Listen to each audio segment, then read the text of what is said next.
20h sur TFM. Mesdames, Messieurs, les titres de l'actualité de ce vendredi. Aucune perte en vie humaine, mais des dégâts matériels énormes. Le bilan de l'incendie tôt ce matin au marché central de Thiès. Un incendie dont les causes ne sont toujours pas connues. Les populations de Guédiawaye dans la rue ce samedi, une marche de protestation contre la lenteur des travaux de construction du cimetière de la localité déjà budgétisé. La municipalité parle d'une inadaptation du site en question. Les familles de victimes et les rescapés du crash de l'hélicoptère de l'armée sénégalaise à Missirah, toujours laissées à elles-mêmes. Aucune prise en charge pour les enfants de victimes au moment où les secouristes, eux, sont élevés au rang de chevaliers de l'Ordre national du Lion avec un appui financier. En sport, le Sénégal sacré pour la 5e fois de son histoire champion d'Afrique de beach soccer. Les Lions de la plage ont dynamité la défense nigériane en finale sur le score de 6-1. Voilà pour le sommaire de développement dans une poignée de secondes.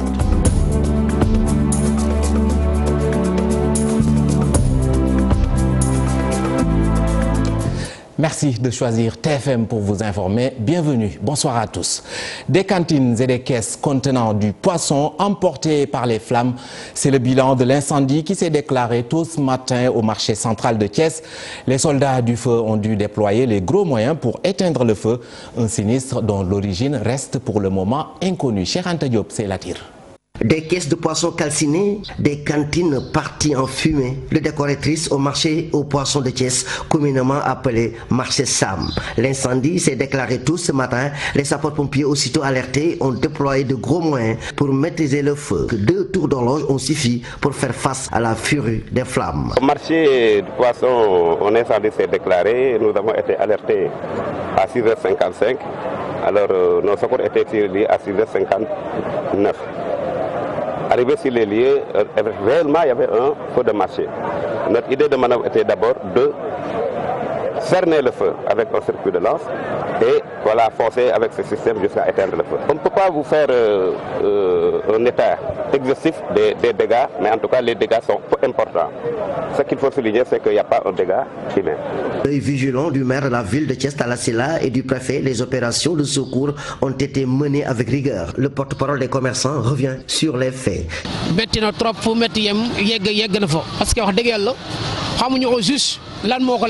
Nous ne savons même pas l'origine de cet incendie. Quand l'incendie s'est déclaré, j'ai appelé le préfet, le commissaire de police de Thiès et le maire de la ville, Talla Sylla. C'est la 4e fois que le marché central de Thiès a pris feu. Le maire de Thiès, Talla Sylla, a annoncé la pose de la première pierre du marché aux poissons de Thiès par le président Macky Sall. Dans les tout prochains jours, ce marché sera implanté sur la route de contournement vers... Cheikh Anta Diop, je vous le disais en titre, les populations de Guédiawaye dans la rue ce samedi, elles vont protester contre la lenteur des travaux de construction du cimetière de la localité, déjà budgétisé par la mairie de la ville selon elles. La municipalité, pour sa part, botte en touche et parle d'une inadaptation du site en question. Le cimetière sera construit ailleurs et non sur l'espace initialement prévu. Une révélation des adjoints au maire de Guédiawaye qui faisait face à la presse. Nous écoutons à ce propos Cheikh Ndongo Gueye. Il est au micro TFM de Salif Sow. C'est éclairer les populations par rapport à une situation latente qui est en train de persévérer quand même. On parle de cimetière. Nous avons délibéré depuis 4 ans sur l'opportunité des cimetières.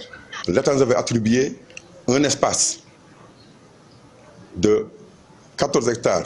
Quand on a voulu terrasser, quand on a commencé le terrassement, mais malheureusement, dans ce site même, il y a un espace qui est un enfouissement d'ordures. Nous avons dit que il faut reculer alors de quelques dizaines de mètres. Et quand nous avons voulu faire ça, les eaux et forêts sont venus nous arrêter et nous ont dit que l'espace qu'on nous avait attribué, c'est là où devait mettre les cimetières. Nous avons écrit au gouverneur. Ce qui retarde ces cimetières, c'est maintenant la réponse du gouverneur, c'est tout. Il n'y a pas autre chose. Le site attribué à la ville de Guédiawaye pour les cimetières est toujours là-bas. Il n'y a aucune construction sur ce site. Déguerpi de Colobane depuis plus d'1 an dans le cadre des travaux du train express régional. Les brocanteurs courent toujours derrière leurs indemnités. Ce vendredi, ils ont déposé une liste des impactés du TER à l'APIX, non sans demander des explications concernant le terrain que leur avait octroyé l'État et qui aurait été cédé à un tiers. Ndiaga Diouf est un des brocanteurs. Nous l'écoutons au micro de Fatou Bintou Conté. On était en train d'attendre nos dus. Ça fait presque 2 ans. Et de notre démarche, un jour, le directeur avait demandé de leur fournir la liste des non-payés. En ce moment, on avait fait la liste. Il n'est même pas exhaustif, mais quand même, on devait l'amener pour lui présenter au directeur qu'il y a cette liste. Ouais, aujourd'hui, on était simplement venu pour déposer la liste. À notre surprise, la police est venue nous faire circuler. Ça doit faire des milliards parce qu'il y a beaucoup de familles qui étaient comme ça, il y a d'autres disparus, il y a eu même des morts, il y a des titres fonciers qui ne sont pas encore payés aussi. Il y a des bails, il y a tout. C'est le président qui avait dit qu'il faut payer les gens avant qu'ils quittent. On les a acceptés, ils nous ont fait déguerpir et on ne nous a rien payé. Je vous le disais en titre, les familles de victimes du crash de l'hélicoptère de l'armée sénégalaise à Missirah et les rescapés toujours dans l'oubli. Le chef de l'État, Macky Sall, vient de décorer 56 pêcheurs ayant participé au secours. Mais jusque-là, aucune prise en charge pour les enfants des victimes. Les détails dans ce sujet signé Alassane Ba. Ce geste du président de la République est à saluer. Ces braves gens méritent hommage et reconnaissance de la nation pour le service rendu. Mais qu'en est-il des rescapés et des familles des victimes? Sur 20 passagers, 9 personnes ont péri dans ce crash de l'hélicoptère de l'armée sénégalaise. Les faits remontent au 14 décembre dernier. D'après une source très frustrée par la conduite de l'État sur cette affaire, bientôt 1 an, il n'y a encore aucune information sur les résultats de l'enquête. L'assureur demande des papiers difficiles d'accès. Pire encore, l'État n'accompagne pas les familles des victimes et les enfants ne sont pas pris en charge. Un d'entre eux, un bébé né en fin septembre, porte le nom de son défunt père, Joseph Albert Mané, qui a perdu la vie dans ce drame. Parallèlement, l'on se rappelle du geste du chef de l'État, Macky Sall, après le ravage du cheptel par la pluie dans le département de Koungheul. 1 milliard de francs CFA déboursés pour les éleveurs sinistrés. Notre source parle de manque de respect de la part de l'État. C'est bien de décorer les 56 pêcheurs ayant participé au secours, mais l'État devait aussi rendre hommage aux rescapés et familles des victimes qui sont restés dans l'oubli total bientôt 1 an. Alassane Ba, ces pêcheurs de Toubacouta, premier secours du crash de l'hélicoptère de l'armée de l'air sénégalaise, ils ont été élevés au rang de chevaliers de l'Ordre national du Lion avec 500 000 francs chacun comme prime. Des Sénégalais rencontrés ont magnifié ce geste, un acte civique à encourager au moment où l'on parle de déperdition des mœurs. Un micro-trottoir réalisé par Maïmouna Ndiaye. Oui, ça c'est une bonne chose. Quelqu'un qui a sacrifié sa vie pour, pour son citoyen, il doit un grand remerciement et aussi des médailles aussi là. Ils auraient pu laisser les autorités venir s'en occuper, mais ils ont préféré le faire et sauver les gens. C'est vrai que donc je pense qu'ils méritent vraiment d'être décorés et au moins ne reste que recevoir une aide pour eux et leur famille, en plus de l'aide de le chef de l'État pourrait bien leur donner. Et je pense que le Sénégalais devrait pouvoir aider son prochain. Parce que c'est en aidant son prochain qu'on pourra au moins essayer de se développer et aller de l'avant. L'acte est vraiment civique, c'est à saluer. Je pense que ces pêcheurs-là méritent plus. Ils auraient pu ignorer le crash, mais ils ne l'ont pas fait. Le chef de l'État a bien fait. Très souvent, tu vois, quand il y a accident, des gens prennent des photos ou des vidéos en passant et ils ne pensent pas sauver les victimes. Sincèrement, il faut encourager ce geste. Maïmouna Ndiaye, en politique, Ahmed Fall Braya restera-t-il au PDS ou va-t-il rejoindre l'APR pour soutenir le président Macky Sall? C'est en tout cas une affaire floue qui secoue l'arène politique depuis le lancement de son mouvement, une nouvelle force économique et sa rencontre avec le chef de l'État de mercredi dernier. Pourtant, l'homme est toujours le chef de l'opposition à Saint-Louis, mais ses agissements commencent à inquiéter de plus en plus les libéraux. Voyons tout cela avec Ousseynou Diop. Ce n'est pas la première fois qu'Ahmed Fall Braya provoque le débat autour de sa personne en se faisant recevoir par le président Macky Sall. Il y a un peu moins de 2 ans, il avait déjà fait parler de lui en se plaçant aux premières loges aux côtés du président Sall lors de l'inauguration du centre de transformation des produits halieutiques de Gokhumbaye. Au mois de février dernier, Braya avait aussi surpris son monde en acceptant de diriger le comité d'organisation de la visite des présidents Macron et Macky Sall à Saint-Louis du Sénégal. À l'époque, il avait justifié sa démarche par sa volonté de défendre les intérêts de sa ville, Saint-Louis. Des attitudes qui lui avaient valu de critiques acerbes de la part de ses camarades de parti. Cette fois-ci encore, Ahmed Fall Braya fait parler de lui en se faisant recevoir au palais à seulement moins de 3 mois de la présidentielle. On se demande finalement à quel jeu le patron du PDS joue-t-il. À Saint-Louis, la fédération départementale a pris la décision de le destituer de son poste de coordonnateur, mais Braya, lui, reste convaincu qu'il est libéral et donne rendez-vous le 29 décembre prochain lors d'une assemblée générale des libéraux à Saint-Louis, qu'il a lui-même convoquée. Ousseynou Diop, dans le Fouta, le premier meeting du mouvement Bamtare, nouvel allié de l'APR, s'est tenu. Son président appelle tous les responsables apéristes du département de Podor à se ranger derrière Abdoulaye Daouda Diallo, le coordonnateur départemental. Ce dit-il pour la réélection du président Macky Sall au soir du 24 février. Amadou Kane Diallo, le président du mouvement Bamtare, que nous écoutons. Ça, c'est le premier meeting qu'on organise, qui est un méga meeting culturel inclusif pour investir le candidat Macky Sall. Et nous le faisons avec l'ensemble de la coordination de l'APR du département de Podor, mais mieux avec l'ensemble des forces du Benno Bokk Yakaar. Donc Bamtare, Synergie ngir liggéeyal Sénégal, avec une représentation d'une partie de son bureau national, est venu investir le candidat Macky Sall. Sous la supervision du coordonnateur de l'APR du département de Podor, le ministre Abdoulaye Daouda Diallo. Mais on a invité tous les cadres de Djoum, tous les cadres du département de Podor pour justement sceller l'unité autour du coordinateur Abdoulaye Daouda Diallo, parce qu'on n'a pas 2 candidats, on a un seul, et il est fondamental que tous s'organisent, s'unissent pour passer ce cap-là. C'est le temps du président Macky Sall. À présent, parlons de la plateforme opérationnelle de sécurisation des élections mise sur pied par l'opposition et l'œil des observateurs de la scène politique. De l'avis de Babacar Dione, l'opposition cherche tout simplement un moyen d'existence pour faire face au chef de l'État. L'analyste politique invite par ailleurs le président Sall à privilégier le dialogue pour un bon déroulement du scrutin de février. Fatimata Touré. Une union de force pour faire face au régime du président Macky Sall, accusé de vouloir faire un hold-up électoral le 24 février prochain. Certains membres de l'opposition s'unissent pour sécuriser l'élection présidentielle de 2019, une plateforme jugée d'ailleurs pertinente par Babacar Dione, analyste politique.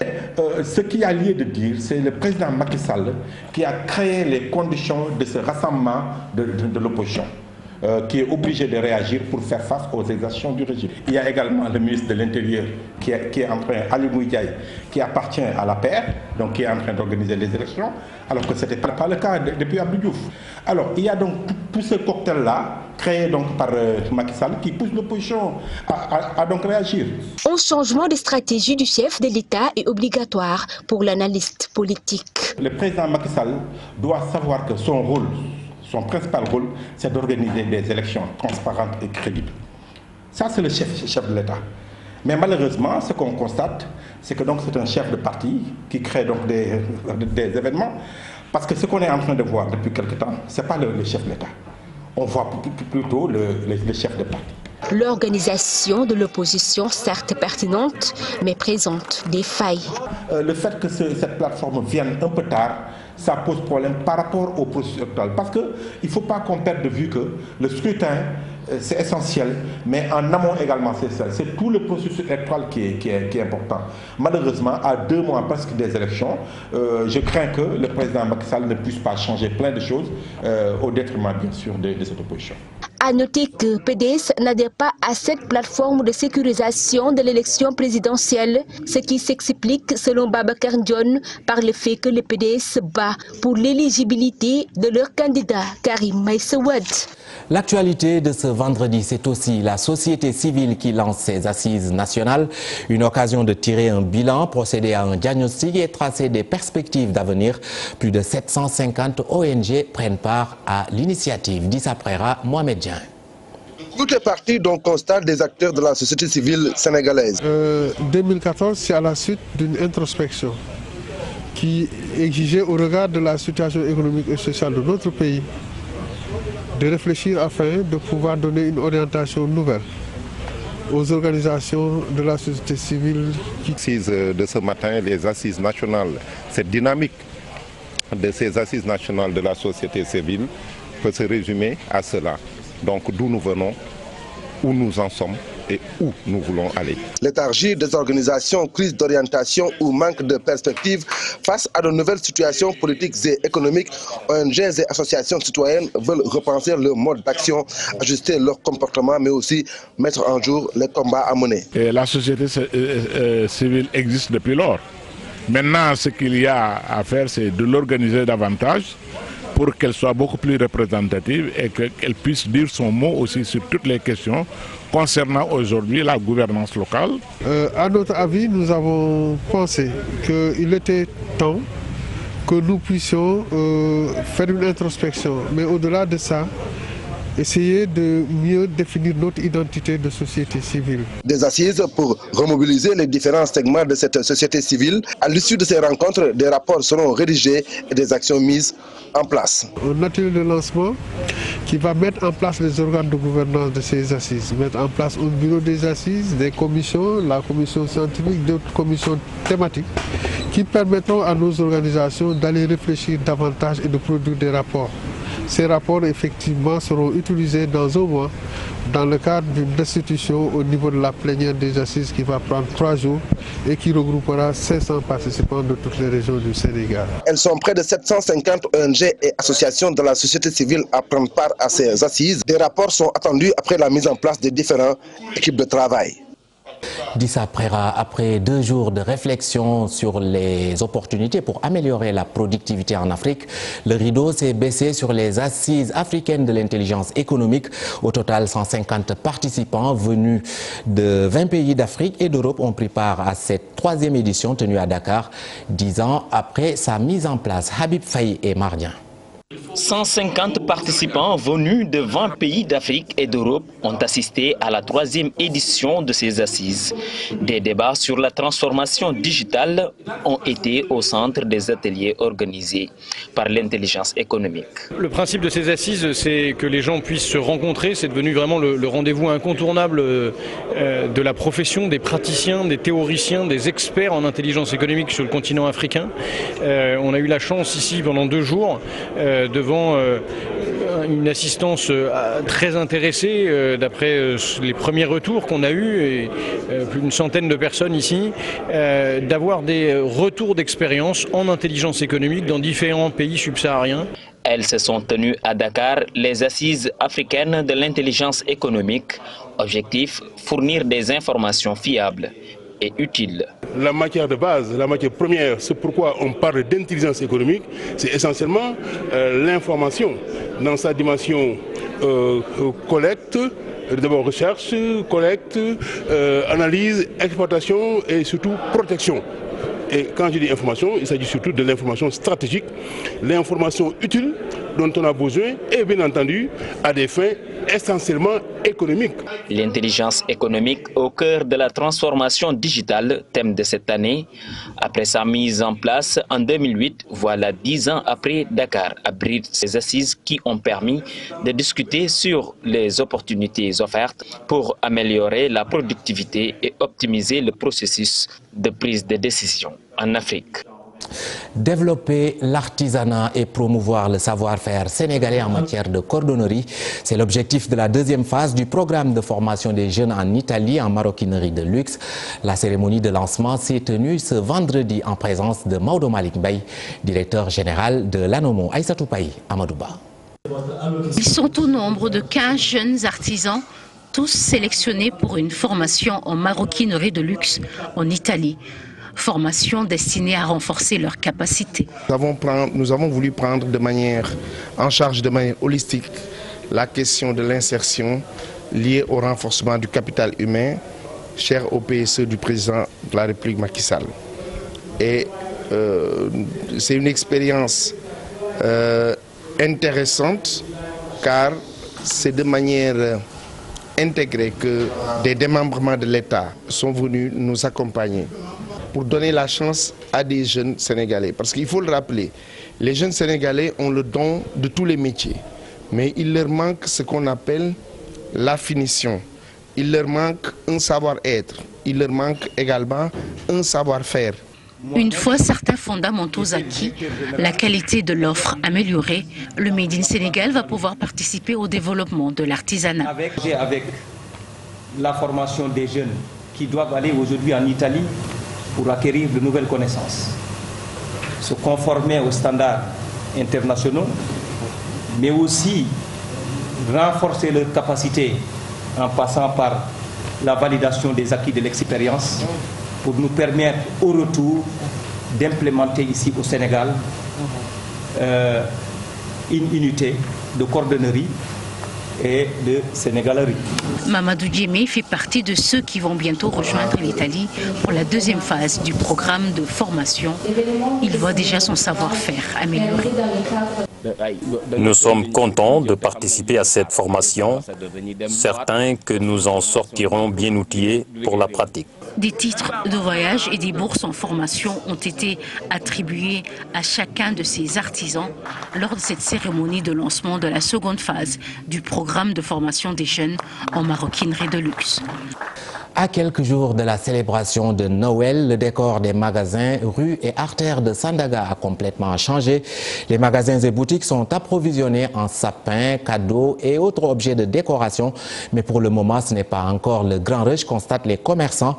Toutefois, ils disent espérer se frotter les mains d'ici la semaine prochaine. Un reportage signé Koumba Matlo et Diafaraba. Noël s'approche à grands pas. Sur l'avenue Lamine Gueye, plus précisément à Sandaga, la vente des jouets bat son plein, même si ce n'est pas encore le grand rush. Maintenant, il n'est pas encore bien, parce que je crois qu'il va bien parce que c'est le débutant, Mais je crois qu'il va viendre, pour acheter des jouets, le 22, 23 et le 24, faut la vérifier. Une pléthore de jouets et des prix qui varient selon la bourse du client. On a des pianos et la voiture, et on a aussi des logos et tout ça. On a tout dans tous les jouets. Les parents préfèrent les ordinateurs, tablettes, avec les voitures commandes. On a de tous les prix à partir de 3 000 jusqu'à 20 000, 50 000. Oui, on a tous les prix. Les décorations de Noël ne sont pas en reste. Sapins et guirlandes n'attendent plus que l'arrivée des clients. La clientèle arrive un peu. On n'arrive pas tellement, un peu par rapport à l'année prochaine. Les prix, ça coûte 10 000. Ça devait vendre à 50 000. Ça à 110 000, ça à 90 000. Dakar, la capitale, commence à vivre au rythme de Noël. En attendant, les parents, qui certainement, d'ici la semaine prochaine, vont essayer de trouver un jouet pour leurs enfants, malgré la conjoncture difficile.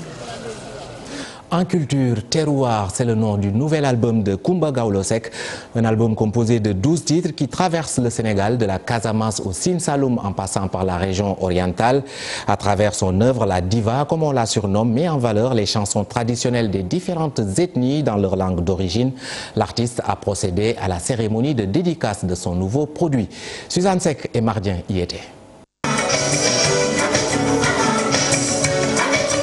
L'idée du titre de son album Terroir vient de son charme, des profondeurs et des richesses du Sénégal, des sonorités qui incitent à l'enracinement et à la culture. L'album Terroir, comme j'ai eu à le dire, m'a été inspiré lors de mes sorties sur le terrain, où vraiment c'était plus dans le Sénégal des profondeurs.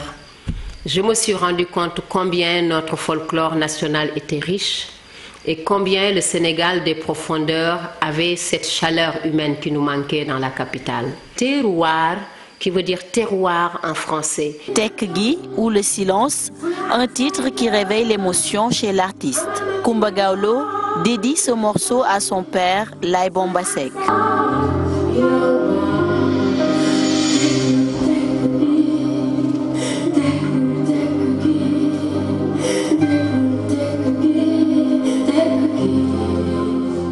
Terroir, c'est également l'actualité du pays, L'auteur s'est intéressé au secteur en ébullition.